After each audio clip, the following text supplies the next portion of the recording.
Happy holidays! The modern celebration of Christmas is one of family experiences, tolerance, kindness, and love. However, it wasn't always that way. Bearing in mind the sausage principle, if you love something, never find out how it's made, let's parallel the 12 days of Christmas with 12 things you might not want to know about Christmas. Number 12. Jesus wasn't born in the year 1 AD. Popular myth puts Jesus' birth on December 25th, 1 AD. However, the New Testament gives no date for Jesus' birth.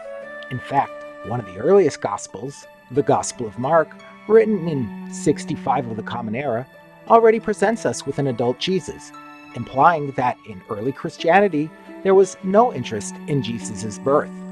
Even the later Gospels, which mention his birth, don't say anything about the day he was born. It was not a significant date to the early Christians.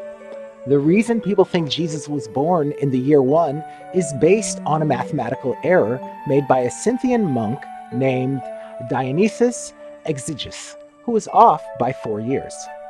The official tradition of Catholics, the Jerome Biblical Commentary, has an essay by Cardinal Joseph Augustine Fitzmyer, one of the most influential people in the English-speaking world, who writes, "Although the year of Jesus' birth is not reckoned with certainty, the birth definitely did not occur in 81.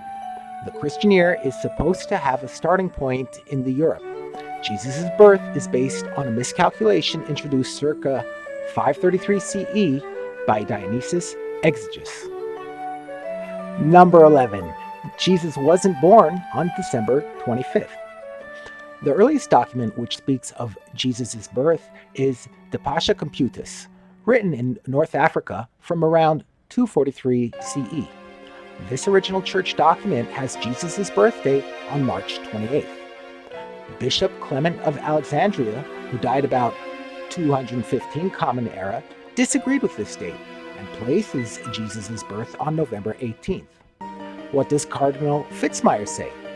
He says that they were both wrong and that Jesus was born on September the 11th, 3 BCE.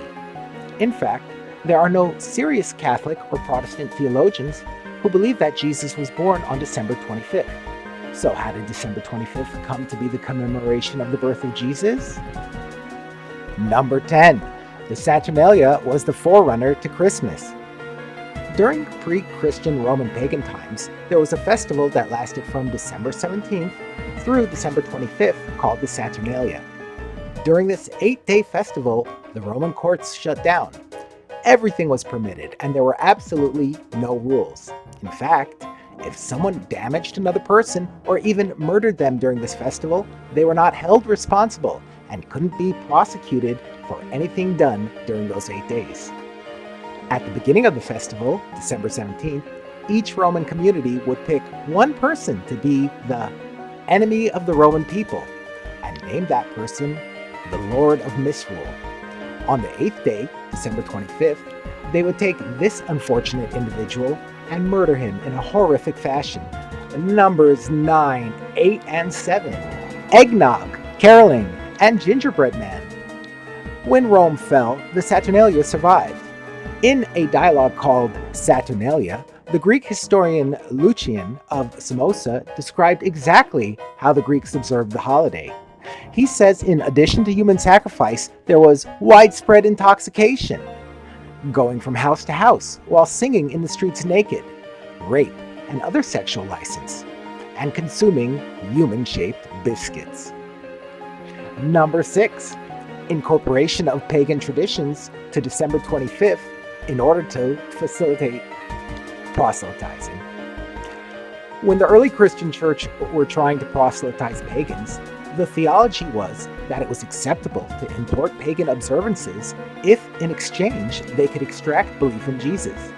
The decision was made to bring the Saturnalia into Christianity in order to bring the Saturnalia cult worshippers into the religion. Initially, there were some Christians who didn't buy into it. The Puritans, leading theologians responsible for settling the Americas, such as Cotton Mather and Increase Mather, were strongly against celebrating Christmas on December 25th. Increase Mather wrote from Boston in 1687, "The early Christians who first observed the Nativity on December 25th did not do so thinking that Jesus was born that month, but because the heathens' Saturnalia was that time kept in Rome. In Massachusetts, between the years 1681 and 1659, it was illegal to keep Christmas in Puritan America. Anyone caught doing so would be incarcerated. Number 5. Christmas was celebrated with rabid anti-Semitism. In 1466, Pope Paul II, for the amusement of his Roman citizens, arranged for the events of Saturnalia on December 25th. These events included forcing Jews to run naked through the city. An eyewitness report from a Christian who was present at the festivities writes as follows. Before they were to run, the Jews were richly fed, so as to make the race more difficult for them, at the same time much more amusing for we spectators. They ran amid Rome's taunting shrieks and peals of laughter, while the Holy Father the Pope stood upon a richly ornamented balcony and laughed heartily. These sorts of Saturnalia celebrations were conducted by Christians straight through the 18th and 19th century. During the 18th and 19th century, the rabbis of the ghetto in Rome were forced to wear clownish outfits and march through the streets to the jeers of the crowd, pelted by a variety of missiles. When the Jewish community of Rome sent a petition in 1836 to Pope Gregory XVI, begging him to stop the annual Saturnalia abuse of the Jewish community, he responded, "It is not opportune to make any innovation right now." On December 25, 1881, Christian leaders whipped the Polish masses into anti-Semitic frenzies which led to riots across the country. In Warsaw, there were 12 Jews that were murdered, hundreds of Jews who were maimed, dozens of Jewish women who were raped, and 2 million rubles worth of property destroyed. Number 4. Christmas trees. It's well known that there is no source in Christian literature for Christmas trees. So how did the tradition originate? In the Near East, the church was attempting to attract members of a group called the Asherah cult, a group of pagans who worshiped trees, decorated them with candles, and put all sorts of fancy dressings on them. When the early Christians came to members of the Asherah cult proselytizing Christianity, the pagans rejected it because they worshiped their trees. To facilitate proselytizing, the Christians said, "No problem, just bring the tree in your house on December 25th. And the rest is history. Number 3. Mistletoe. Mistletoe is a highly poisonous plant and extremely toxic. The classic Christmas observance is to hang a bough of mistletoe on the front door. The origin of this tradition is based in Norse mythology. In Norse mythology, the god Baldur was killed using a mistletoe arrow by his rival Hodor while fighting for the female Nanna. Druidic rituals used mistletoe to poison children for the purpose of human sacrifice. The custom of giving kisses under the mistletoe is derived from a synthesis of these Norse Druid mythology rituals of killing people with mistletoe and the pagan December 25th custom of wild sexual license. Only these days in the civilized world do people just give kisses under the mistletoe. As recently as 100 years ago in Europe, on December 25th, it was considered completely acceptable for a man to grab a woman in the streets and do whatever he wanted with her. She had no right to complain because back then, if she was out on the streets on that day, she was legally fair game.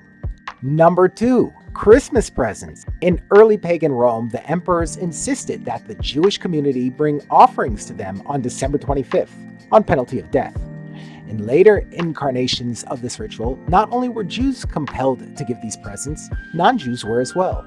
Eventually, this evolved into gift-giving.